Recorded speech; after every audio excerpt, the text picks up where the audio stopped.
Friends, कैसे आप सभी लोग। उम्मीद करते हैं कि बहुत ही अच्छे से होंगे। दोस्तों, आज मैं एमेरिल्स लिली के बारे में बात करूंगी क्योंकि इनमें फ्लावरिंग शुरू हो गई और मैंने इनमें खाद कुछ दिया ही नहीं। और ये देखिए घास फूस लगे हुए हैं। तो दोस्तों, एक प्लांट मैं नर्सरी से लेकर आई थी और केवल एक ही प्लांट था, एक ही बल्ब था। और एक बल्ब से एक कई बल्ब तैयार करते रहते हैं, जैसे कि आप देख पा रहे हैं यहाँ पे इस छोटे छोटे जो है प्लांट तैयार हो रहे हैं। तो अगर आप इन्हें अलग अलग करके लगाएंगे तब भी ये ढेर सारे तैयार हो जाएंगे, जैसा कि आप यहाँ पे देख पा रहे हैं। तो अगले साल जो है मैं इन्हें अलग अलग करके लगा दी थी और देखिए सब में जो है कलियाँ फूल लगना शुरू हो गए हैं।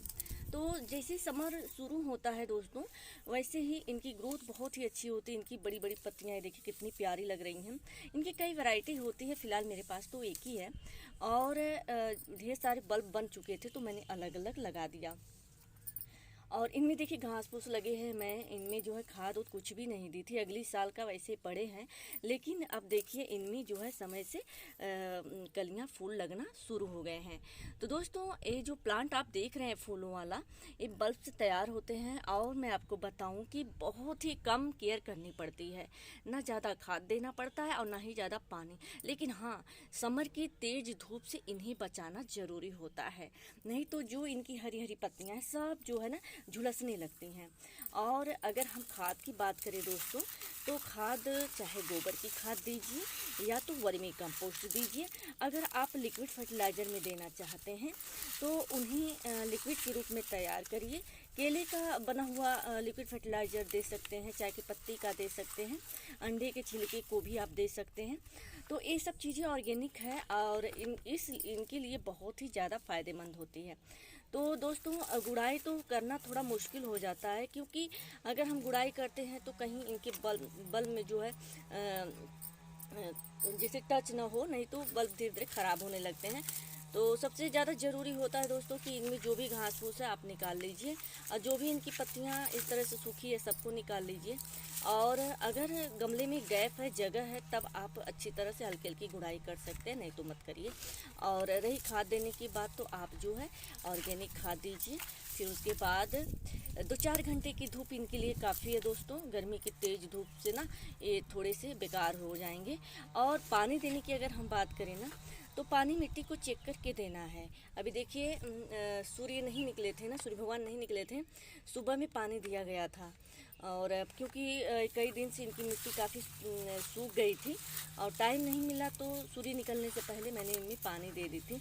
और जब भी पानी दें दोस्तों ना, तो सूर्य निकलने से पहले पानी दें या तो शाम के टाइम पानी दें। वो भी पानी मिट्टी को चेक करके देना है, बार बार पानी नहीं देना है दोस्तों। अगर बार बार पानी देते हैं तो इनके जो बल्ब होते हैं वो सड़ने लगते हैं, क्योंकि इन्हें पानी की कम से कम ज़रूरत होती है। बस उतना ही पानी होना चाहिए कि इनकी मिट्टी में नमी रहे। ये देखिए ये बहुत ही ज़्यादा इनमें बन चुके हैं इस तरह से प्लांट, जिनकी वजह से गमला देखिए टूट गया। ये भी टूटा हुआ था, इसमें भी ढेर सारे तैयार हो चुके हैं। तो अभी जो है ना दोस्तों, इन सबको मैं हटाऊंगी, हटाने के बाद इन्हें खाद दूंगी, ठीक है। तो सबसे पहले मैं इन्हें साफ़ सुथरा कर लेती हूँ, तब बात करती हूँ। तो दोस्तों देखिए इतना कचरा इसमें से निकला है, जो भी सूखी सूखी पत्तियाँ थी सब। तो ये अगले साल का जो है ना ऐसे ही पड़े हुए थे, तो साफ़ सुथरा मैंने कर दिया। और अब मैं इनमें खाद दे देती हूँ। अब थोड़ा थोड़ा पानी देकर, अभी तो मिट्टी गीली है लेकिन अब खाद दे रहे हैं तो हल्का हल्का पानी दे देते हैं। फिर उसके बाद दोस्तों इन्हें ऐसी जगह पे रखेंगे जहाँ पे 2-4 घंटे की धूप मिले। फिर उसके बाद जब ज़रूरत होगी पानी की तब इनमें मैं पानी दूंगी। वैसे आपको बता दूं कि अब बहुत ही तेज़ धूप हो रही है और छत की जो फर्श है ना बहुत ही ज़्यादा गर्म है, तो हमें ग्रीन नेट लगाना पड़ेगा ताकि हमारे जो भी थोड़े बहुत प्लांट हैं सुरक्षित रहें। तो चलिए मैं इनमें खाद दे देती हूँ। तो दोस्तों, मैं अभी जल्दी में नीम खली मंगाई हूँ, ये बहुत ही तेज़ नीम खली है। और यहाँ पे वर्मी कंपोस्ट मंगवाई हूँ क्योंकि ख़त्म हो गया था। बाबू से बोले थे कि बगल में जो गोबर की खाद है थोड़ा सा लेते आना, लेकिन सुनाई नहीं और मुझे वर्मी कंपोस्ट मंगाना पड़ा। और इन दोनों को मिलाकर डालेंगे दोस्तों। तो सबसे पहले थोड़ा थोड़ा ले लेते हैं। तो दोस्तों 4 मुट्ठी हमने जो है ये वर्मी कंपोस्ट ले लिया है और 1 मुट्ठी मैं इसको ले लेती हूँ, अच्छी तरह से मिला लेती हूँ। क्योंकि दोस्तों नीम खली मिलाने का मतलब ये होता है ना कि अगर मिट्टी में कोई फंगस वगैरह लगते हैं, कीड़े मकोड़े लगते हैं ना, तो इनसे दूर हो जाएंगे और हमारे प्लांट की ग्रोथ भी बहुत ही अच्छी होगी। और फिर उसके बाद प्लांट में कोई कमियां, मतलब कि उसमें कोई फंगस वगैरह नहीं लगेंगे। इस तरह से हमने अच्छी तरह से मिला लिया इन्हें। और अब जो है एक एक मुट्ठी इस तरह से करके मैं अपने सभी प्लांट में इस तरह से देती हूँ।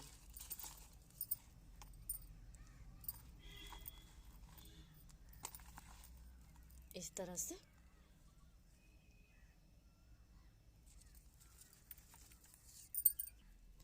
तो खाद तो मैंने दे दिया दोस्तों। अब थोड़ा थोड़ा पानी दे देते हैं और फिर उसके बाद जो है इन्हें ऐसे ही छोड़ देते हैं। इस तरह से थोड़ा थोड़ा पानी दे देते हैं ताकि मिट्टी में खाद अच्छी तरह से घुल सके। ये देखिए, ये सब धीरे धीरे सही हो जाएगा दोस्तों।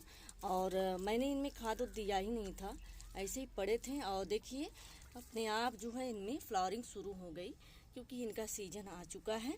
और मिट्टी की अगर बात करें ना तो मिट्टी बहुत ही अच्छी है दोस्तों। जब भी इसे लगाएं ना तो फोरस मिट्टी में ही लगाएं, तब जाके जो है आपका जो है ना एक बल्ब से ढेर सारे बल्ब अच्छे अच्छे तैयार होते रहेंगे। तो इस तरह से मैं अपने जो है इस प्लांट की केयर की हूँ। और अगर आपको ये वीडियो अच्छी लगे दोस्तों तो सब्सक्राइब करिए, लाइक करिए, कमेंट करिए और शेयर करना मत भूलिएगा। फिर मिलते हैं नेक्स्ट वीडियो में, तब तक के लिए धन्यवाद।